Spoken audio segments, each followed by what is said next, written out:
June 17, 1944, at Saipan.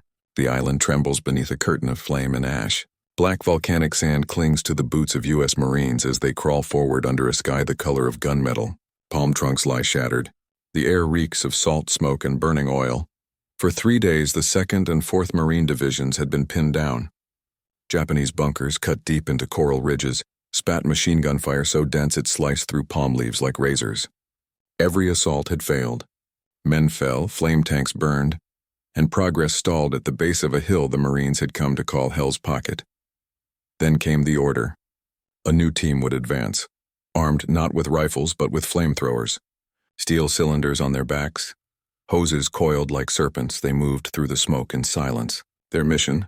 Clear 10 fortified bunkers in 6 hours, or die trying. As the first ignition hissed, a wall of fire burst across the hillside, liquid flame rolling into the bunkers, sucking the air out of the tunnels below. For the first time that week, the Japanese guns went silent. The Battle of Saipan was not just another clash in the Pacific, it was the doorway to Japan's heart. By mid-1944, the United States had clawed its way across the ocean island by island from Guadalcanal to the Marshalls. Each step brought them closer to the Japanese homeland, but none carried the weight of Saipan. Located in the northern Marianas, Saipan was a dagger pointed directly at Tokyo, only 300 miles away. From there, the new American B-29 superfortresses could strike the Japanese mainland for the first time. Washington knew that if Saipan fell, Japan's fate would be sealed. Tokyo knew it too. That's why the island was turned into a fortress. 30,000 Japanese soldiers entrenched in a network of caves, pillboxes, and underground tunnels awaited the inevitable assault. They were commanded by Lieutenant General Yoshitsugu Saito, a stern officer who had sworn to make Saipan the graveyard of the American fleet. When the U.S. Navy began its bombardment on June 13, 1944, the island vanished beneath an ocean of fire. 7 battleships, 11 cruisers, and nearly 30 destroyers poured over 165,000 shells onto the island. The bombardment was so fierce that entire hillsides collapsed. Yet when the Marines landed, Japanese guns opened up from positions that had survived untouched. Machine guns raked the beaches. Mortars landed in tight, lethal arcs. By the end of the first day, the Marines had carved out only a shallow beachhead, a few thousand yards deep, littered with burning Amtraks and bodies.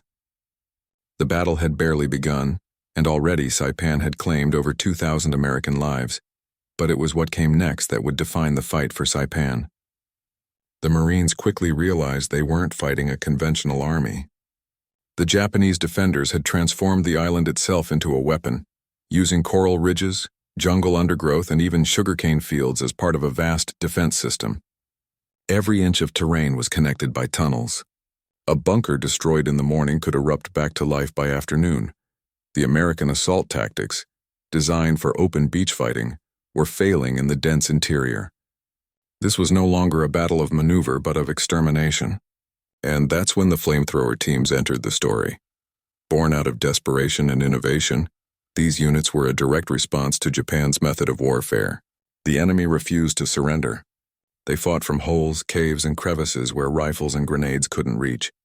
The only weapon that could clear them was fire. By 1944, the M2A17 flamethrower had become standard issue for U.S. Marine assault engineers. It could project a stream of burning napalm up to 50 yards, a weapon as terrifying as it was effective. But it came at a price. A single hit to the fuel tank could turn its operator into a human torch. The average life expectancy of a flamethrower man in battle was measured in minutes, not hours. Still, they volunteered. Because every Marine knew, if the bunkers weren't cleared, no one advanced.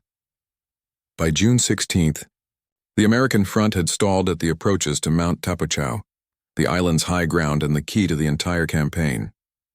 From its slopes, Japanese artillery spotted and struck every movement below. The 4th Marine Division was bleeding in place. The only way forward was through a maze of fortified positions nicknamed Death Valley, and within that valley sat 10 interlocking bunkers. 10 strong points that had already chewed up 2 battalions. Commanders gathered in silence under a makeshift canopy that night. Maps were spread out, sand mixed with blood and rain. If those bunkers held another day, the entire offensive could unravel. There was one option left: the flamethrower teams. Backed by Sherman tanks modified with Ronson flamethrowers, they would advance before dawn. The mission: clear the bunkers, secure the ridge, and open the path to Mount Tapachau, no matter the cost. The men who strapped those steel tanks onto their backs the next morning weren't thinking of glory. They were thinking of the weight of gasoline pressing against their spines, the heat of the Pacific sun, and the smell of death carried on the wind, because they knew what lay ahead, and they went anyway. The men chosen for the flamethrower teams were not ordinary Marines. They were handpicked from assault engineer units, men trained to handle demolitions, explosives, and close-quarters combat. But nothing could truly prepare them for the reality of wielding a weapon that turned them into both predator and target. Their weapon, the M2A17 flamethrower, was brutal in its simplicity. A steel tank strapped to the operator's back held about 5 gallons of thickened fuel, connected to a wand-like projector. When ignited, it could spew a jet of liquid fire up to 45 yards, reaching into the caves and bunkers that resisted everything else.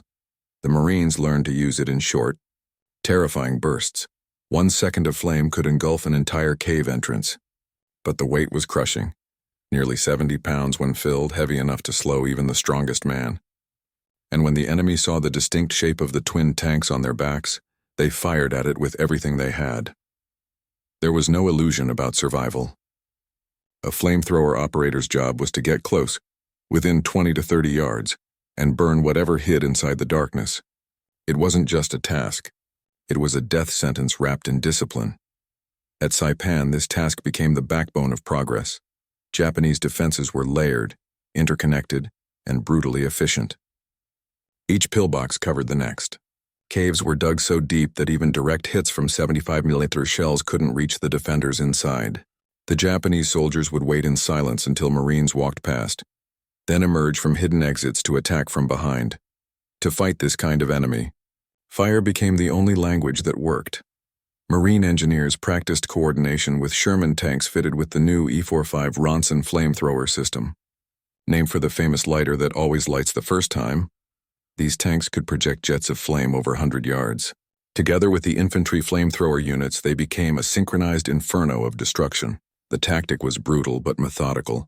First, a tank would advance slowly, unleashing flame into a suspected bunker. The Marines followed close behind, sweeping for any survivors or alternate exits. Then came the assault engineers, clearing obstacles and securing the ground before the next advance. In the humid jungles of Saipan, the combination of gasoline, heat, and fear created an unbearable environment. The air was filled with the smell of scorched vegetation and burning concrete. The earth itself seemed to smoke. Yet the Japanese soldiers refused to surrender. Many preferred suicide over capture, using grenades inside their own bunkers. Each battle was measured not in yards gained, but in bunkers destroyed. Reports described the daily rhythm: advance 50 yards, encounter fire, call flamethrower team, burn position, move forward. The Marines were turning the island's fortifications into ash, one cave at a time. Behind these tactical maneuvers, there was a deeper psychological war at play. For the Japanese, flame was the most feared weapon of all. It violated every code of the warrior spirit. To be burned alive rather than die by the sword or bullet was seen as dishonor beyond comprehension. Some Japanese soldiers, realizing they were trapped, would charge into open fire rather than face the flame. Others, hidden deep underground, screamed prayers as they were consumed, and yet the flamethrower men carried their burden in silence. They did not revel in it. They did not boast. Many later confessed that the weapon haunted them long after the war. The image of what it did, the smell of what was left behind. But in that moment at Saipan, there was no room for hesitation. The U.S. forces needed to break through to Mount Tapachau. Every inch forward meant fewer men dying in the valley below. The flamethrower crews became the unsung backbone of the advance, crawling forward under machine gun fire, igniting the darkness bunker by bunker. By June 20th, American lines were closing around the central heights of Saipan. The Japanese defense was fracturing but far from finished. In the north, thousands of enemy soldiers regrouped for one final stand. In the south, isolated units continued fighting from caves, forcing the Marines into deadly close-quarters combat. That day, 10 heavily fortified bunkers, stood between the 2nd Marine Division and the road to Tapachau's summit. The same bunkers that had repelled repeated assaults, and the same ones now targeted for destruction by the flamethrower teams. The stage was set for one of the most ferocious and unforgettable displays of raw firepower in the Pacific. War. The psychological toll on flamethrower operators, the tactical genius behind their use, the Japanese defender's mindset, and the technological evolution of flame warfare. The flamethrower operators of Saipan were not chosen for cruelty. They were chosen for courage. Most were volunteers from engineer or demolition units, men who had already proven calm under fire. But carrying a weapon that made you both executioner and target was something no training manual could prepare them for. Private Robert Sledge, one such operator, later recalled that the sound of the fuel igniting was like hell's breath opening behind your back. The roar was deafening, the heat unbearable. Every squeeze of the trigger was a conscious decision, one that burned through not just the jungle, but a man's own conscience. They often worked in pairs.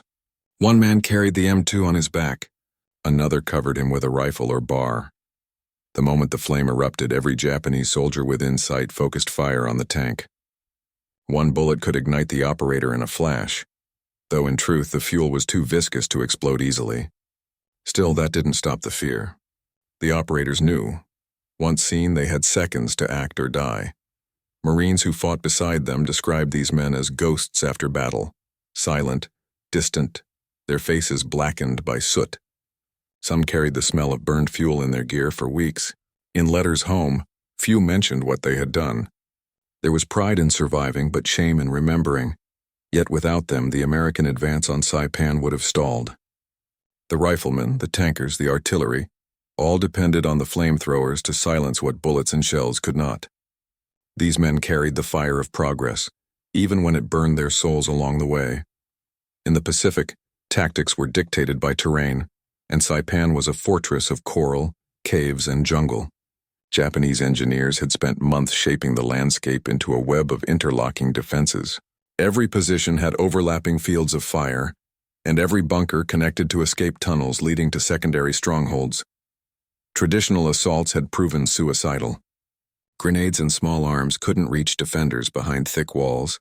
Mortars and naval guns only sealed entrances, allowing soldiers inside to emerge again once the barrage ended. The solution came not from brute force, but from chemistry, fire that could seep, crawl, and consume where shrapnel could not. Marine commanders developed a grimly efficient system. Tanks with Ronson flamethrowers advanced first, sweeping broad arcs of fire to suppress hidden positions.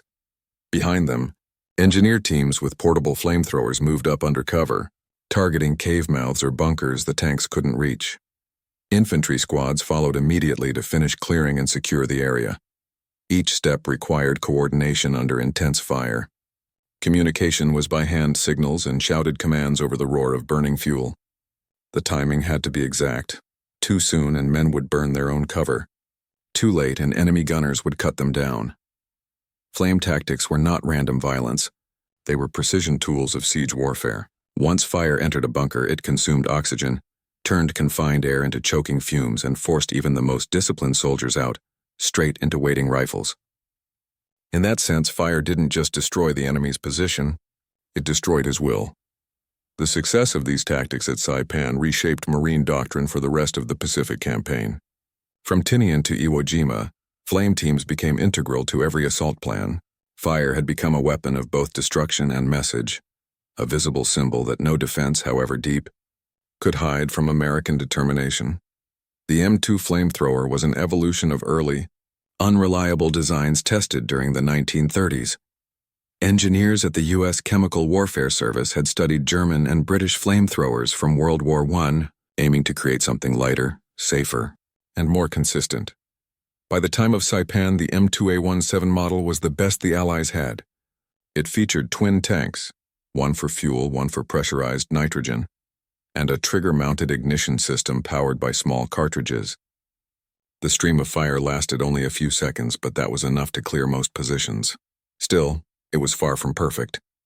If the operator fell, the tanks could leak and a stray tracer could ignite the spillage. The range was short compared to Japanese heavy machine guns, forcing operators to expose themselves in deadly proximity. But its psychological power outweighed its flaws. When the first burst of flame cut through the air, entire enemy squads often broke formation or abandoned their posts. Tank-mounted flamethrowers were another leap forward. The M4 Sherman Ronson models could sustain fire bursts lasting over a minute, projecting jets up to 150 yards. They turned entire cave systems into roaring furnaces, melting steel and coral alike. Japanese intelligence noted this shift with alarm. Reports to Tokyo described these weapons as unstoppable waves of fire, advising garrisons to dig deeper, hide vents, or construct flame-resistant barriers. But in practice, there was no real defense, only delay. The weapons used on Saipan laid the groundwork for the next generation of flame systems, including those mounted on LVT amphibious vehicles and the legendary CBH-1 flamethrower tank used at Okinawa. Technology was evolving not just to kill, but to dominate psychologically, a sign of how warfare was turning from bullets and shells to sheer elemental terror. The fire of Saipan was more than a tool. It was a symbol of total war's transformation. Yet behind every burst of flame were men, tactics, and machines working in dreadful harmony. And at the heart of it all, a desperate enemy who refused to yield, even as the world around them turned to ash. From within the labyrinth of caves and bunkers, the Japanese soldiers saw the battle in a very different light. They were not simply defending land. They were defending the Emperor's honor, the spirit of Japan itself. Surrender was not an option. Death in fire was preferable to life in shame. For them, the American flamethrower was more than a weapon. It was a vision of hell. Reports recovered after the battle described the horror vividly. The fire flowed like liquid into the cave. There was no escape. The walls turned red and the air vanished. Flames snaked through vents and gun ports, consuming oxygen in seconds. Even those who survived the first blast suffocated or burned alive in the superheated air that followed. Inside the bunkers, soldiers sometimes placed grenades to their chests or leaped from their hiding places into the fire rather than face capture. The American assault was terrifyingly methodical. Each position eliminated one by one, leaving no illusion of hope. Some Japanese officers, understanding the hopelessness, urged their men to make banzai charges, the final desperate rush of suicidal bravery. They believed that dying in combat, and even against tanks and fire, restored dignity denied by defeat. To the Americans outside, these charges looked like madness. To the Japanese inside, they were the last expression of faith and honor. By June 1944, word spread across the island that no reinforcements were coming. Saipan's garrison commander, Lieutenant General Yoshitsugu Saito, delivered his final order. "I will advance with those who remain to the place where the enemy line is. I will die there." The next morning, more than 3,000 Japanese soldiers and civilians launched one of the largest mass suicide attacks of the Pacific War, a wave that crashed against American machine guns and flamethrowers alike. In that moment, the fire of Saipan ceased to be a tactic. It became a tragedy, the end of a garrison, the burning of an ideal. War tests not only nations but the souls of men. The use of flamethrowers, weapons that burned soldiers alive, raised deep moral questions even among the victors. American commanders justified the weapon as a military necessity. Every Japanese bunker represented dozens of potential American casualties if taken by conventional assault. In the dense tunnel-filled terrain, fire was the only reliable method of neutralizing the enemy without losing entire platoons. Yet many Marines who fought at Saipan later admitted to moral unease. Lieutenant Earl Cook of the 2nd Marine Division recalled, "We told ourselves it was war and that it saved lives. But when the flames went out and the silence came, you started to wonder if you'd burned men or monsters." The line between necessity and cruelty blurred in the smoke.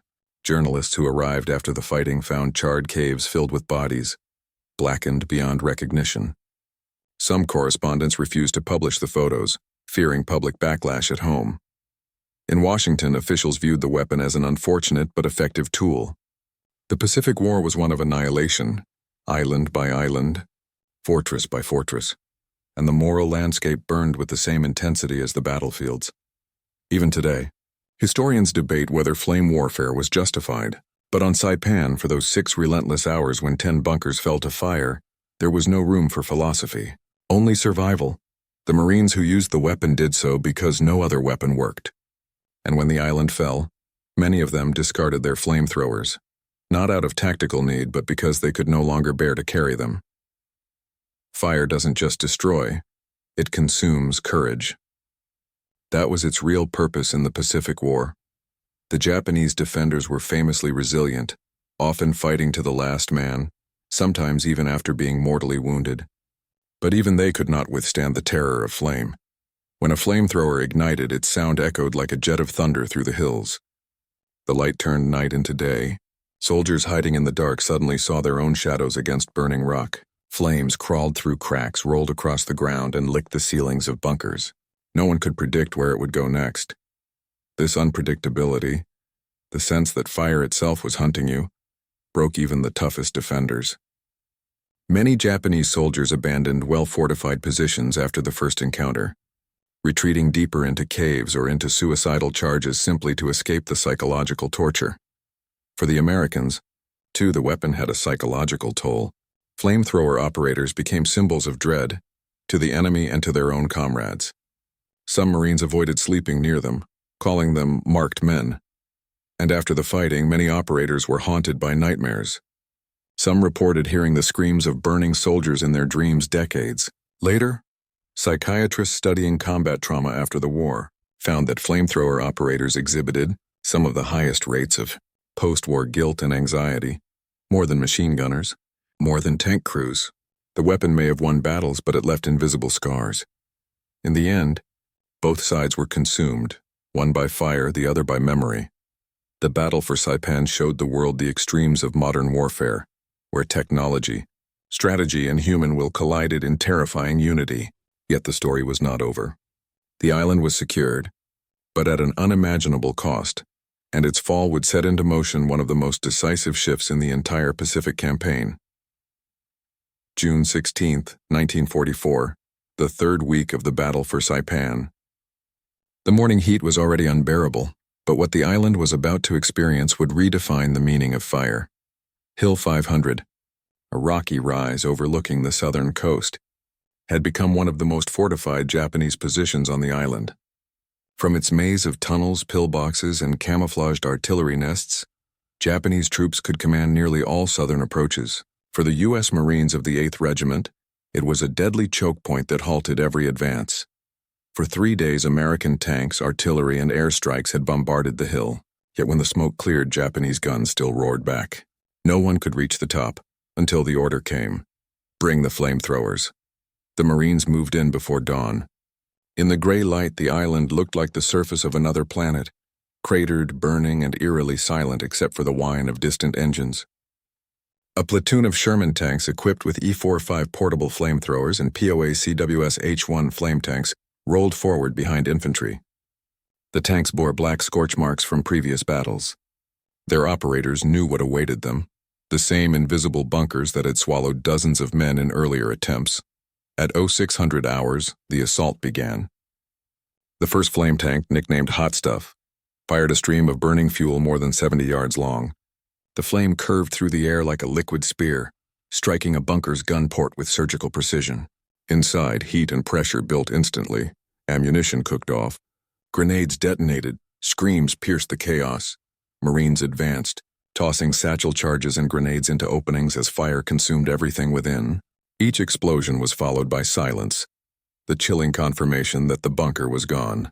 Japanese machine guns erupted from higher up the slope, cutting through the infantry line. The Marines dove into shell holes as tracer fire zipped overhead. Then another flame tank turned its turret. One burst, and the hillside itself seemed to ignite. The flames crawled across the rocks, leaving black smoke and silence. For the next 6 hours, the battle became a grim rhythm. Locate, burn, clear, move. 10 bunkers in total, each one fortified with steel doors, sandbags, and overlapping fields of fire, fell in succession. By noon, the once impregnable hill had turned into a smoking ruin. At the summit, Marines found the shattered remnants of a Japanese command post. Inside lay maps, water containers, and personal letters, some half-burned, others untouched. One note read simply, Tell my wife the island still stands. It didn't. Hill 500's fall broke the southern defense of Saipan. With it, the entire Japanese line began to unravel. Communication between bunkers collapsed, and surviving defenders retreated into caves deeper inland. Yet, even in victory, the Marines felt no triumph. They stood in silence, watching smoke rise from the hill, the same smoke that had once shielded their enemies. The air smelled of fuel, ash, and something far heavier, the scent of what total war meant. One Marine later wrote in his journal, "We took the hill." But no one cheered. Not one. The battle had shown them the full power of their weapons, and the human cost behind that power. But Saipan was not yet over. The next confrontation would bring something even greater. The final Japanese counterattack, when thousands of men, wounded and starving, would charge the American line in one last desperate act of defiance. June 17, 1944. The night before dawn on Saipan was deathly still. The humid air carried the faint crackle of distant fires and the murmuring of waves crashing against coral shores. But deep within the ravines east of Hill 500, thousands of Japanese soldiers were gathering for one final act, an assault that would go down as one of the largest banzai charges in World War II. After the collapse of their southern defense, Japanese command on the island was shattered. Lieutenant General Yoshitsugu Saito, trapped in his underground headquarters, knew the battle was lost. Supplies were gone. Communication lines had been cut. His men, once 30,000 strong, were now a few thousand, many wounded, many without weapons. Yet surrender was unthinkable. To the Japanese soldier, capture meant dishonor worse than death. So Saito ordered one last charge. Not to win, but to die fighting. At 8:04:45 hours, as the horizon began to lighten, the silence broke. From the jungle, a deep, thunderous roar erupted. Thousands of voices screaming, "Tenno Heika Banzai, long live the Emperor." Then came the surge. 3,000 men rushed down from the hills. Infantry, officers, medics, even wounded men with bandaged heads and broken arms. Some carried rifles, others only bayonets, swords, or sticks. They charged straight into the American lines near the 105th Infantry Regiment. The first wave hit like a hurricane. Machine guns opened up instantly. 30 caliber and 50 caliber fire cutting through the mass of charging soldiers. Yet still they came. They clambered over barbed wire, climbed over their own fallen comrades, shouting, screaming, firing wildly. The American front line buckled. For a moment it seemed like the Japanese might break through. Flamethrower teams rushed forward, aiming at the densest clusters of attackers. Streams of burning fuel turned the darkness into day. Entire sections of the charge vanished in fire, but the momentum didn't stop. Japanese soldiers who survived the flames threw themselves into foxholes, stabbing, clawing, and firing at point-blank range. By sunrise, the battlefield had become a nightmare, a landscape of smoke, screams and fire. Marines fought hand-to-hand. Some resorted to entrenching tools and rifle butts when ammunition ran out. A handful of Sherman flame tanks turned their turrets toward the hills and unleashed the last of their fuel. Every burst of fire lit up the terrain, and with it the end of organized resistance on Saipan. By 09:30 hours, it was over. The final banzai charge had been annihilated. More than 4,000 Japanese soldiers lay dead across a mile of terrain, bodies piled over wrecked bunkers, scattered along the ridges and roadsides. The Americans lost nearly 650 men that morning, one of the heaviest single-day casualties in the Pacific Campaign. But the Japanese army on Saipan had ceased to exist. When word reached the remaining command bunker, General Saito, mortally wounded and knowing the island had fallen, committed ritual suicide beside his chief of staff. The Imperial flag was burned rather than captured. At the same time, U.S. Marines stood silently among the ruins of the battlefield. They were exhausted, blackened with soot, their uniforms scorched. The ground was still smoking from the flamethrowers' work. In the distance, the sound of sporadic gunfire echoed. Isolated pockets of Japanese soldiers refusing to surrender even after their world had collapsed. The Battle of Saipan was ending, but the Pacific War had entered a darker phase. Because what America learned here about fire, psychology, and human endurance would soon be applied on a scale the world had never seen. Next came the reckoning, the aftermath of Saipan, an island drowned in fire. haunted by loss and forever changed by what it revealed about both sides of the war. When the last shot faded across Saipan, the island fell eerily quiet. The smoke still drifted from the charred jungles. The coral hills, once fortified by thousands of defenders, were now black scars under the Pacific sun. Everywhere, the scent of salt and fire mingled with death. The Battle of Saipan, from June 15 to July 9, 1944, had lasted 25 days. It ended with an American victory that shook the foundations of the Japanese Empire. But victory came at a staggering cost. Nearly 400 Americans were killed and over 10,000 wounded. The Japanese losses were catastrophic, around 30,000 soldiers dead, and only 921 taken prisoner. It was not just defeat, it was annihilation. For Japan, Saipan was more than just a lost island. It was the gateway to their homeland. For the first time in the war, American heavy bombers could strike the Japanese home islands directly from captured airfields. When Tokyo heard the news, Prime Minister Hideki Tojo's government collapsed within days. It marked the beginning of Japan's political unraveling. But on the ground, in those weeks after the battle, the human cost was almost unbearable to witness. Thousands of Japanese civilians, men, women, and children, had been caught in the crossfire. Many hid in caves or along the cliffs near Marpi Point, terrified by years of propaganda that told them Americans would torture or kill them. Tragically, hundreds took their own lives rather than surrender. American soldiers, realizing what was happening, tried desperately to stop them, shouting assurances in Japanese, sending interpreters forward, even holding out food and water. But the fear was too deep.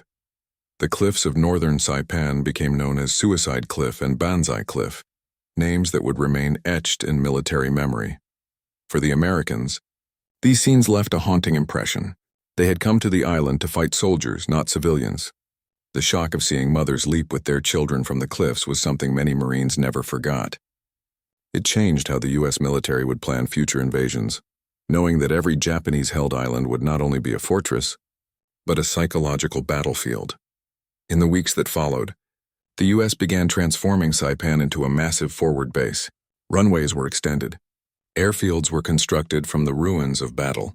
And within 2 months, B-29 super fortresses were taking off from those same runways, loaded with bombs bound for Tokyo. The battle had revealed something else too, the power of new technology, particularly the flamethrower. Reports from Saipan reached Washington and the War Department's engineering divisions. Commanders described it as the most effective weapon for neutralizing Japanese fortifications, especially in caves and bunkers. One Marine wrote bluntly in his report, "Bullets couldn't touch them. Fire did." From that point onward, American engineers refined the M2 flamethrower design, improving its range and reliability. By the time of Iwo Jima and Okinawa, flame tanks and portable units had become central to U.S. assault strategy. What began on Saipan, the ruthless efficiency of firepower against fanatic defense, and had become the new face of the Pacific War. And yet, amid that triumph of tactics and machinery, something more profound was unfolding, a reckoning with the limits of human endurance. The Japanese soldiers had fought to the last man. The Americans had been forced to destroy them completely. The moral weight of that realization would follow both nations long after the guns went silent. The battle for Saipan had ended, but its consequences were only beginning to burn their way through the world's conscience. In the months following the conquest of Saipan, the island was transformed from a battlefield into a fortress of its own, this time under American control.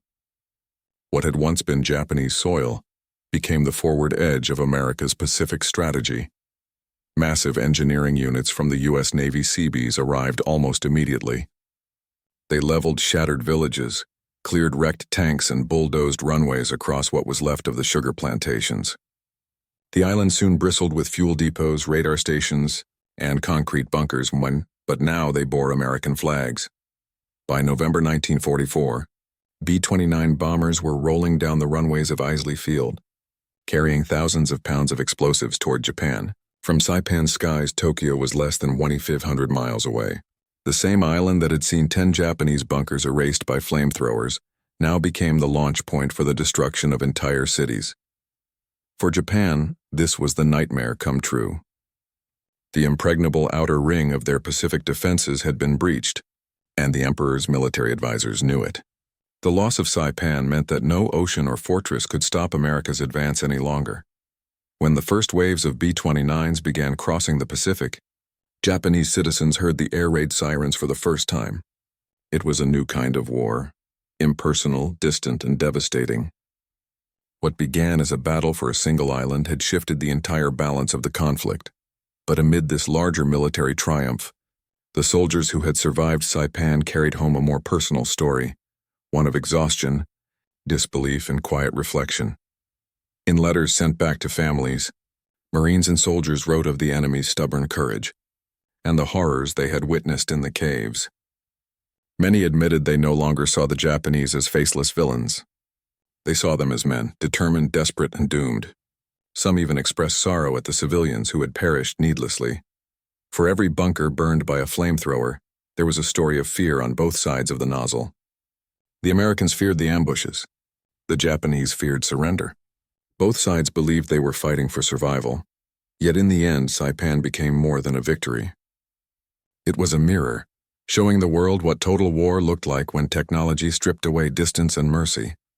The American flamethrower, the B-29 bomber, and the Japanese code of Bushido all collided here, in one island's brutal baptism of fire.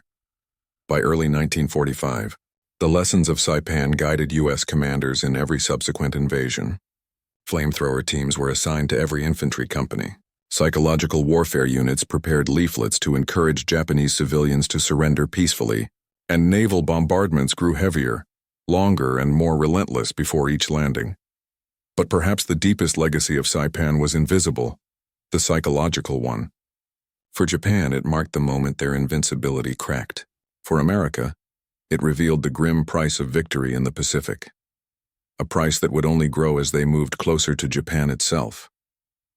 When the war finally reached its end in 1945, and American troops began occupying the Japanese homeland, some officers reflected back to Saipan. It was there that they first saw an entire enemy society willing to die rather than yield. It was there they learned that defeating Japan would not simply be a military act. It would be an act of erasing a belief system. Saipan's fields, once alive with fire, slowly returned to silence. The jungle regrew over the burned bunkers. The coral cliffs stood unchanged, indifferent to the human tragedy that had unfolded below them. And yet buried beneath the soil were the remnants of both empires, the rusted tanks, the shattered helmets, the unspoken memories of men who had faced each other across the inferno.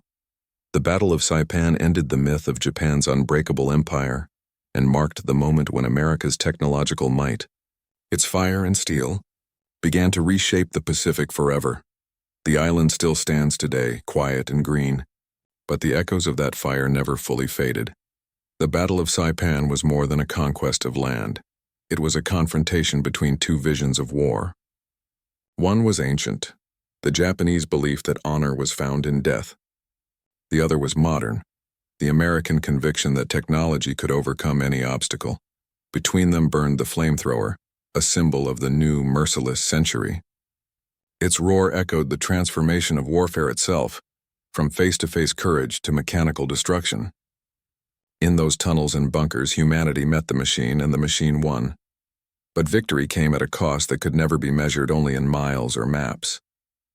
For every bunker burned, a piece of human conscience was scorched too. The men who held the flamethrowers remembered the smell, the sound, the sudden silence after fire. And they carried those memories long after the war ended. For Japan, Saipan became the beginning of the end, the point where faith in the empire turned to dread. For America, it was the threshold of overwhelming power, and the warning that such power could one day consume its own soul. When the flames died out, and the bombers rose from Saipan's new airfields, the world had changed forever. The battle that had lasted only weeks became a symbol of the Pacific War's entire truth, that courage and conviction mean little when confronted by industrial fire. Yet even within that destruction, there remained moments of mercy. Marines giving water to captured soldiers, medics pulling children from caves, chaplains saying prayers over both flags. It was there, in the ashes, that humanity flickered again. Saipan's story is not just about who won or lost. It is about how far humanity went and how close it came to losing itself in pursuit of victory. Today, when the ocean winds move across the cliffs of Marpi Point, they whisper through the bones of two nations that once clashed there. The fire has long gone cold, but its lesson endures, that even in the most terrible wars it is not power that defines us, but what we choose to remember when the smoke clears. Subscribe for more true stories that remind us of what it means to be human, even in the darkest of times.